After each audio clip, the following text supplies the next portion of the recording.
Mamu, saya dah sampai, Mamu. Mamu kat mana? Mamu duk mai ah. Ha?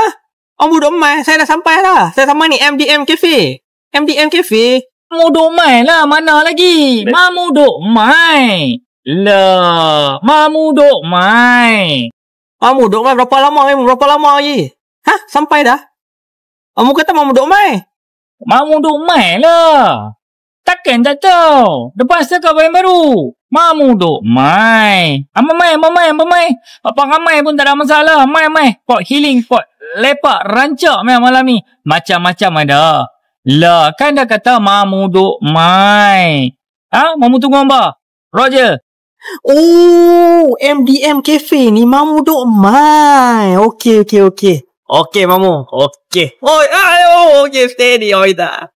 Okey guys, ni lah MDM Cafe. Kedai ni baru buka seminggu je guys. Tu dia meja memang banyak guys. Payung mau ada. So kita tak kena hujan lah. Memang steady lah. Mamu ada. Steady Mamu dah tunggu apa guys. Okey guys, kedai ni dia terletak dekat belakang Astaka Bayan Baru guys. Dekat area 1 Precinct lah kalau hampa nak tahu.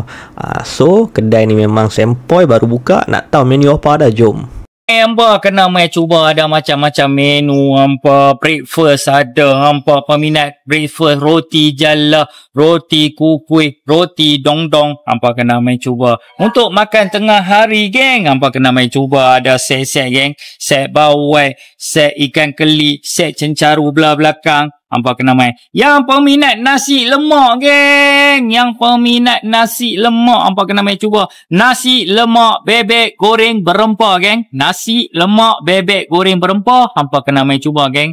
Nasi lemak padu meh. Untuk ayam, hampa tengok.